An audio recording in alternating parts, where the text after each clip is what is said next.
राजनीतिक सलाहकार और सफल राजनीति के चाणक्य माने जाने वाले प्रशांत किशोर इन दिनों अपने नए मिशन जन सुराग को लेकर बिहार के सभी जिलों का दौरा कर रहे हैं।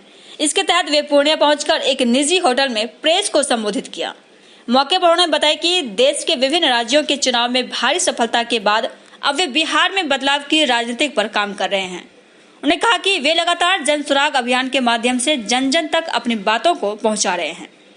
इस दौरान प्रशांत किशोर ने कहा कि आने वाले 10 वर्षों में बिहार के सभी जिलों में युवाओं एवं समाज में बेहतर छवि वाले लोगों की टीम तैयार की जाएगी, जो आने वाले दिनों में बिहार की राजनीति को एक नए आयाम तक लेकर जाएगी। उन्होंने कहा कि राज्यों में होने वाले तोड़ जोड़ की राजनीति से आम आवाम को काफी नुकसान हो रहा है। पार्टियों को इस तरह की राजनीति से परहेज करना चाहिए ताकि सुखी एवं समृद्ध राष्ट्र का निर्माण हो सके।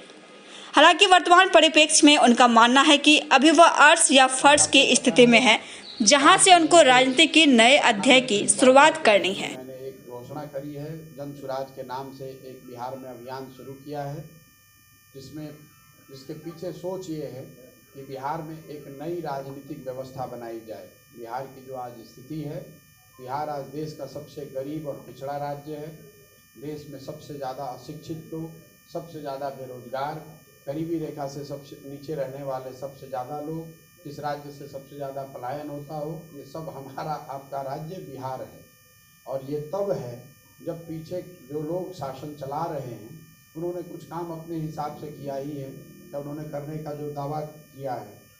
मैं कोई राजनीतिक, ये जो पूरा अभियान है किसी राजनीतिक वाद विवाद का हिस्सा नहीं है। हम ये नहीं कह रहे हैं कि किसी ने काम किया या नहीं किया, हम बिल्कुल उसके उलट बात कह रहे हैं। हमारा मानना ये है कि जो भी सत्ता में था, अभी नीतीश जी हैं, इससे पहले लालू जी थे, उससे पहले भी पूर्ववर्ती काल में कई कांग्रेस की सरकारें रही हैं, दूसरे दलों की सरकार रही है। जिसने भी जो किया उसके लिए उसका धन्यवाद, और या जो करने का वो दावा करते हैं उसके लिए भी उनका धन्यवाद। लेकिन उन्होंने जो किया या करने का दावा करते हैं उसको आप सही मान भी लें तो भी आज जो बिहार की स्थिति है वो आपके हमारे सामने है। 50 के दशक में देश के 5-7 सबसे अच्छे राज्यों में गणना होने वाले राज्य की गणना आज देश के सबसे पिछड़े राज्यों में होती है।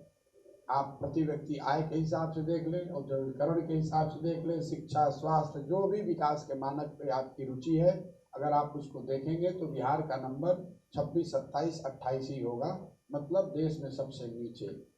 इस व्यवस्था को बदलने के लिए हम लोगों का, मेरा अपना ऐसा मानना है कि कोई एक व्यक्ति, एक दल इसको कर नहीं सकता है, कि सिर्फ और सिर्फ इसको सुधारने की ताकत समाज में है। बिहार में लोगों की जो शक्ति है, बुद्धि है, उसको जोड़कर ही इसको बदला जा सकता है। बिहार के जो लोग हैं वो बेवकूफ़ नहीं है, व्यवस्था ने यहाँ पर हमको आपको बेवकूफ़ बना रखा है। और इसीलिए ये पूरा अभियान शुरू किया है। इसमें जो पूरा फोकस है वो ये है कि राजनीतिक दल बनाए बगैर समाज में जाकर समाज की मदद से ऐसे सही लोगों को चिन्हित किया जाए, उनको एक साथ एक मंच पर लाया जाए, उनको ये समझाया जाए, बताया जाए कि अगर बिहार को बेहतर बनना है, बिहार की स्थिति को सुधरना है, हमें और आपको अपने बच्चों के लिए बेहतर बिहार बनाना है, तो बिहार के लोगों को ही मिलकर प्रयास करना पड़ेगा। कोई भगवान का भेजा हुआ दूत आने वाला नहीं है जो बिहार को सुधारेगा। जो आदमी भी राजनीति करता है वो विपक्षी एकता के अभियान में निकले। अभी 1 महीना पहले तक तो पक्ष में थे और अभी विपक्ष में हैं, तो जो अभियान चला रहे हैं उस पर जनता का, पार्टियों का, नेताओं का कितना भरोसा है वो तो वही बता सकते हैं। हमें आपको इस इंतजार करना चाहिए। जितनी राजनीतिक थोड़ी बहुत समझ मेरी है, ये कहना बहुत आसान है लेकिन करना बहुत मुश्किल है। और अगर आप इसको कर भी लेते हैं तो उससे बहुत बड़ी कोई सफलता राजनीति के तौर पे, राजनीतिक नज़रिए से कोई बहुत बड़ी बात होने वाली है, ऐसा मुझे लगता नहीं है। मैंने इस विषय पर पहले भी टिप्पणी की है। बिहार में राजनीतिक घटनाक्रम जो हुआ है वो स्टेट स्पेसिफिक उसका इफेक्ट हो सकता है, राष्ट्र के स्तर पे उसका इफेक्ट मैं नहीं देखता हूँ। मैं ऐसा नहीं समझता हूँ कि राष्ट्रीय स्तर पर दलों ने मिलकर कोई नई रणनीति बनाई है, कोई नया प्रयास, नया नैरेटिव बनाया गया है और उसके बाद बिहार में ये घटना हुई है। अगर ये ऐसा होता तो शायद इसका राष्ट्रीय कुछ इम्प्लीकेशन हो सकता है, लेकिन ये तो बिहार में घटना हुई है, इससे पहले महाराष्ट्र में घटना हुई है, उससे पहले मध्य प्रदेश में घटना हुई है। राज्यों में इस तरह के परिवर्तन होते रहते हैं। वो सही है गलत है वो जनता का आकलन है। जिस राज्य में ये परिवर्तन होता है उस राज्य के लोग, उस राज्य के पत्रकार, उनको ऐसा लगता है कि अब धुरी आप ही यहाँ है और आप ही पूरे इंडिया की पॉलिटिक्स चला रहे हैं। ऐसा रियलिटी में होता नहीं है।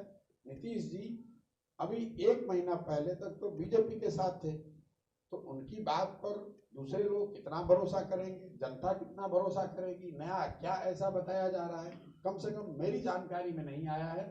जो हम लोगों ने देखा सुना है आपके माध्यम से कि कुछ नेताओं से दिल्ली में मिले हैं। जो आदमी जीत के जाता है या जो आदमी सो कॉल्ड विपक्ष की भूमिका में है वो लोगों से मिलता है। ममता बनर्जी बंगाल जीत के गई तो वो भी सारे लोगों से मिल रही हैं। केसीआर तेलंगाना से आए तो वो भी सारे लोगों से मिल रहे हैं। वो मिलने मिलाने से राजनीतिक स्तर पे, ग्रासरूट के स्तर पे कोई बहुत फर्क नहीं पड़ने वाला।